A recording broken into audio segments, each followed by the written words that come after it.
Le Mali vient d'avoir en ce jour un conseil de ministres où ils ont expliqué en fait les raisons de leur sortie de la CEDEAO. Ils pensent que ce serait vraiment bénéfique pour eux. Je vous invite à écouter.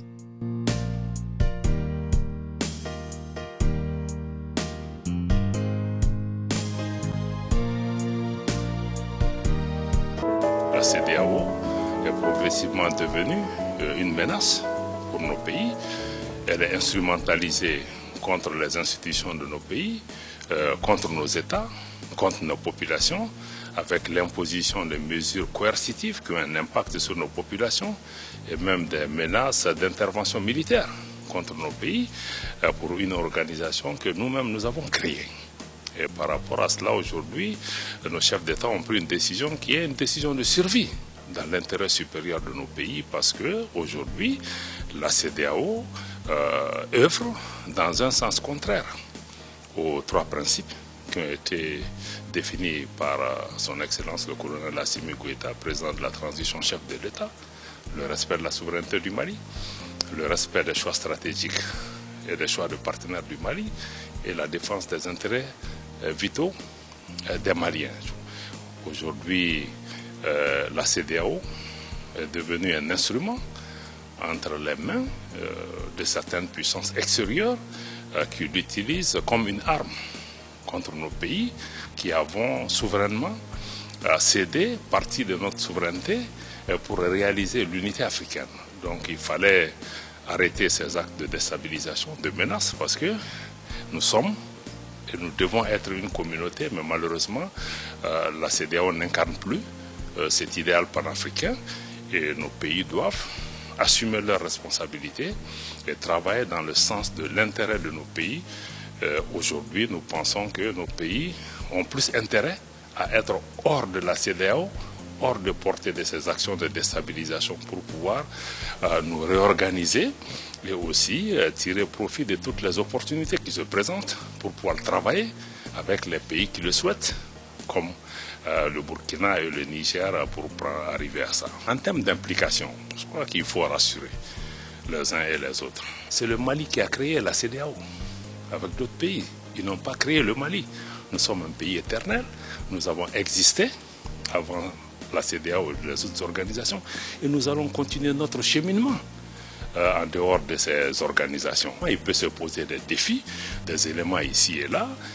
Le Conseil extraordinaire a dessiné les éléments pour qu'on puisse travailler, pour pouvoir matérialiser l'objectif qui est recherché en matière de sécurité, en matière de développement économique. Le défi n'est pas hors de portée de notre pays. Notre pays n'est pas seul non plus. Nous sommes avec le Niger, nous sommes avec le Burkina. Nous avons mis en place l'Alliance des États du Sahel qui va travailler pour renforcer la coopération politique entre nos pays, pour renforcer le développement économique, pour assurer la sécurité. Donc, nous avons aussi une offre, une réponse en tout cas géopolitique et géostratégique pour pouvoir avancer. Je ne pense pas que ces derniers temps, ou même depuis que notre pays a été créé, il y a eu un défi qu'on n'a pas pu surmonter. Et moi, je pense que le plus important aujourd'hui, le Mali a fait l'option de se prendre en main. Ceci a des conséquences, ceci a des implications. Et je pense que s'il y a des éléments, des paramètres qui se mettent sur notre chemin, nous devons pouvoir assumer notre décision. Moi, je suis convaincu que nous avons la résilience, nous avons l'intelligence nécessaire pour frayer notre chemin et travailler aussi avec d'autres pays. Donc, c'est vraiment les éléments qui me semblent être les plus importants. Donc, nous allons travailler. Ce retrait peut aussi présenter des opportunités énormes pour notre pays, pour avoir une autonomie politique, une autonomie économique, et puis travailler de façon tout à fait autonome à réaliser les objectifs de la refondation qui est engagée par les plus hautes autorités. Je voudrais tout simplement dire que l'espace AES représente un marché d'environ 70 millions d'habitants. Cet espace regorge de beaucoup de possibilités, de potentiel en termes d'agriculture, en termes d'énergie, dans tous les secteurs nous avons un avantage comparatif certain.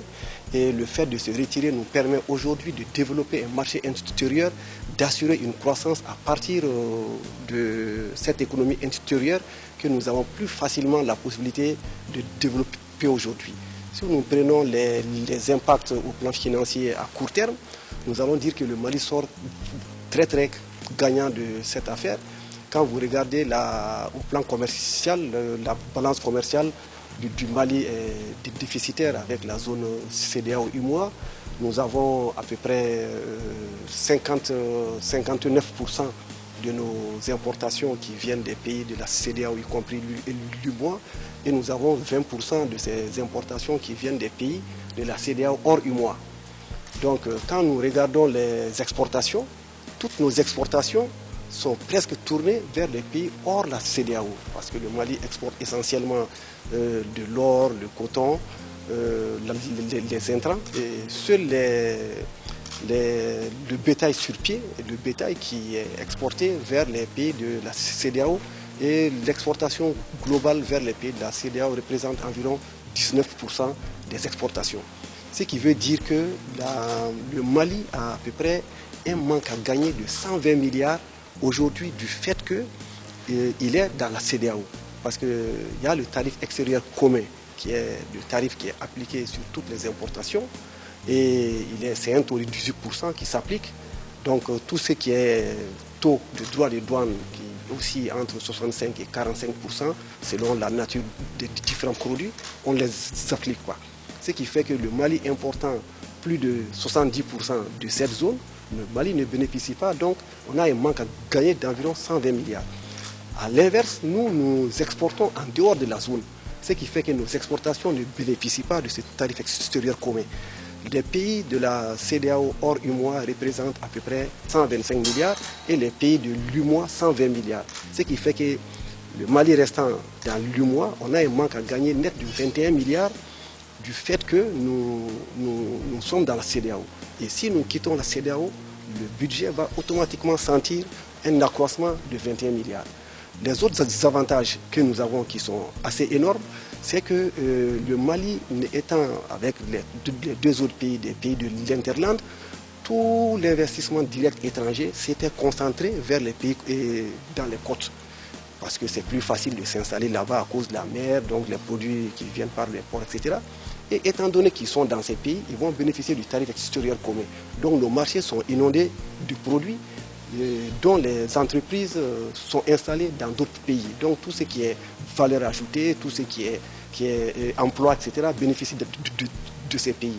En ayant notre propre tarif à appliquer aujourd'hui, l'investissement direct va être plus tourné vers nos pays. Donc il y a certainement un marché important que nous constituons pour ces investissements directs qui ne seront plus orientés vers ces côtes, mais plutôt vers nos pays.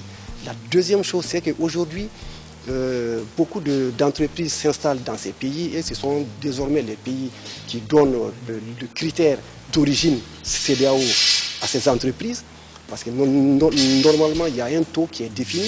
Il faut qu'un certain nombre de valeurs ajoutées soient réalisées dans ces pays pour que l'entreprise là ait le label origine CEDEAO et qu'il puisse bénéficier du tarif extérieur commun.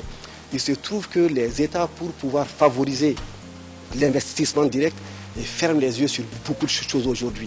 Donc cette concurrence, nous allons la combattre. Parce que nous allons avoir nos entreprises, nous avons la liberté et la flexibilité de discuter avec tous les pays, avec tous les investisseurs.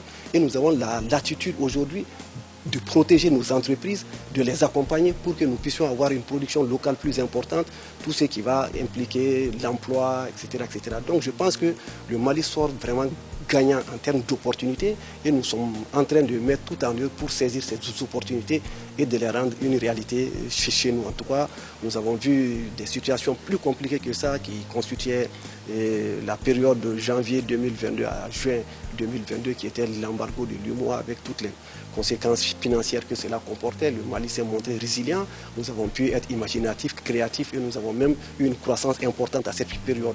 Nous avons beaucoup de choses à gagner aujourd'hui, c'est pas aussi compliqué que ça et nous sommes certains que les opérateurs économiques, les entreprises auront au contraire à gagner et ils vont profiter en tout cas de cet espace aujourd'hui pour vraiment nous permettre de relancer notre économie, tout en sachant qu'avec la flexibilité que nous avons aujourd'hui, nous allons discuter d'État à État avec tous ces pays qui sont hors UEMOA pour dire, bon voilà, nous voulons continuer des échanges avec vous, quels vont être les termes. Nous avons la liberté d'assurer tout en protégeant les entreprises. Je pense que en tout cas, les gens peuvent être assurés et que dans tous les cas, le gouvernement a mis en place une commission interministérielle qui va se charger donc de veiller et de surveiller tous les marchés, tous les indicateurs pour pouvoir s'ajuster chaque fois que cela sera nécessaire.